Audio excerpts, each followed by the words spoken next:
If you're born short, you're happy that you're short. If you're tall, you're happy that you're born tall. You accept things as they are. You make the most of it.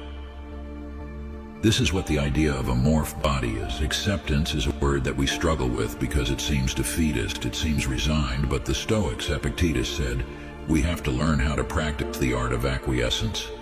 Accepting the things that happen to us is actually the first step in being able to respond to them, to turn them into something. There's a powerful Stoic concept called amor fati, which we're going to talk about in today's episode. I'm Ryan Holiday. I've written a number of books about Stoic philosophy. I've spoken about it from the NBA to the NFL, sitting senators and special forces leaders. And in today's episode, we're going to talk about that amor fati, a love of fate, embracing, accepting the things that have happened to you, the situations you find yourself in, not because you resign, not because you're passive, but because it's the first step in turning it into something great. It's the first step in making something. That's what we're going to talk about in today's episode. So Thomas Edison, he's America's most successful inventor. He's sitting down for dinner with his family, and a man rushes in. The factory is on fire. Edison shows up on the scene, and he sees it, his life's work up in flames. His son is standing there shell-shocked, and what does Edison say? Edison says, "Go get your mother and all her friends. They'll never see a fire like this again." Some people thought he lost his mind, but he actually goes on to repeat a line from a Kipling poem about triumph and disaster, treating these two imposters just the same. What Edison is realizing, as a Stoic does, is that some things are just out of our control. We can't change them.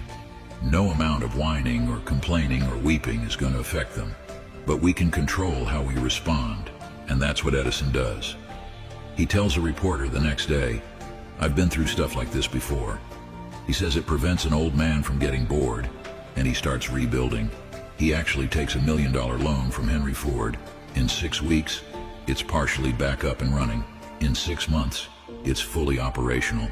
And the third act of Edison's life is rebuilding after this disaster. And I want you to think about that as well. That's the idea that you'll never see something like this again. You can at least enjoy the absurdity, the surreal beauty of it, and then you can say, "This prevents me from getting bored. Now I'm going to get back to work and I'm going to turn this into something."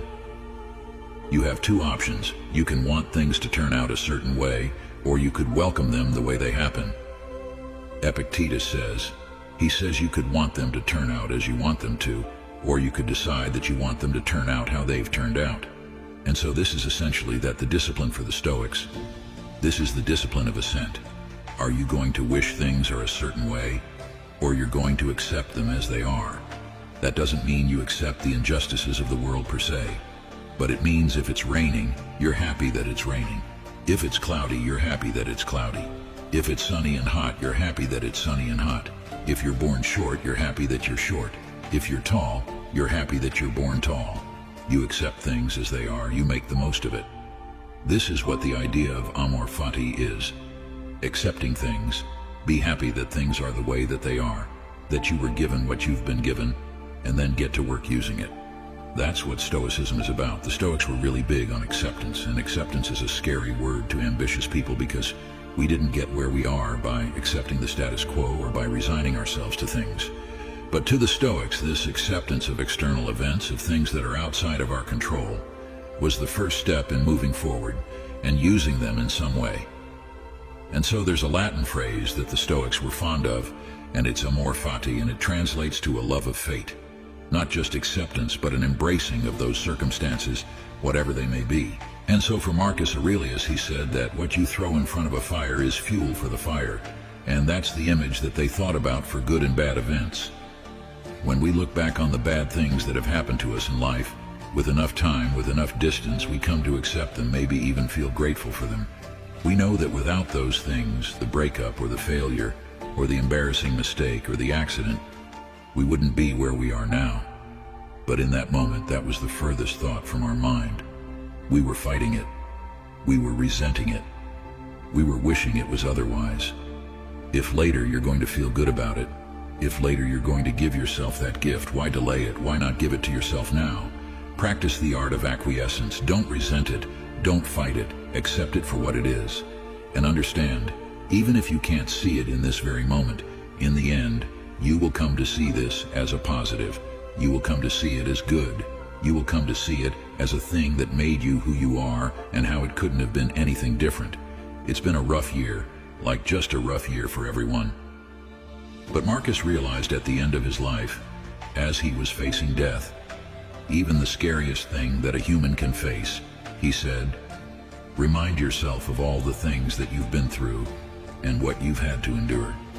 He was trying to buck himself up to go, of course you can get through this. Think of all the things that you've gotten through in your life.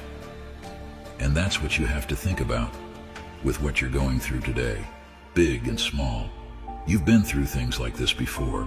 You can get through this. You've gotten through worse. And when you know that, it helps you. When Edison's factory burns down, he says, I've been through things like this before.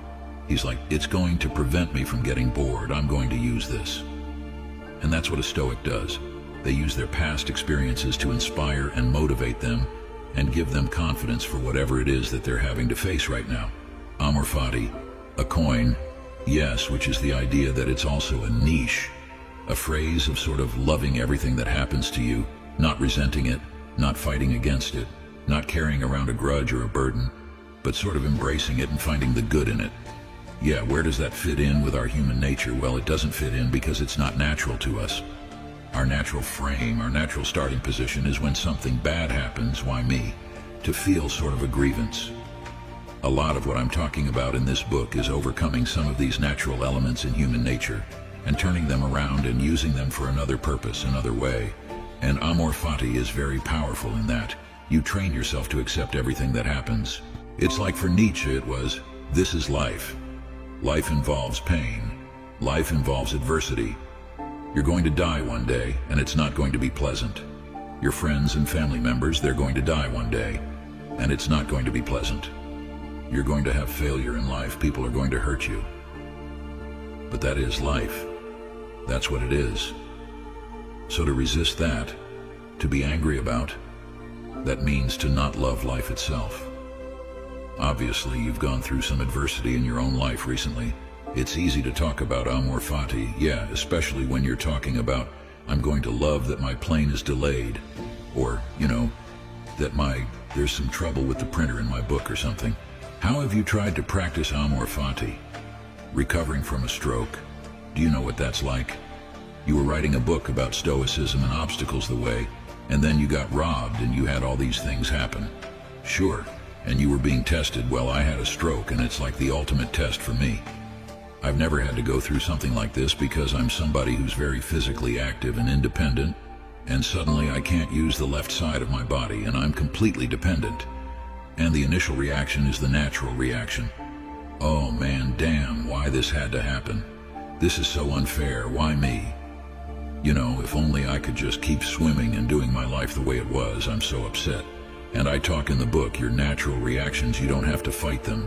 You have to go take the next step, which is the next day after you've gone through this, is to analyze your own emotions and why you're feeling that way. So I've had to go through that process, and it's actually been extremely powerful for me. I have to retrain my body every day. I have to learn how to use my fingers again, like a baby. And I'm learning how the mind works. I'm learning about patience and frustration, about my own limits. And I can't necessarily say I love my stroke. I think that would be false of me to say something like that. I don't love that this happened, but I've accepted it and I've discovered how it can make me a better and stronger person.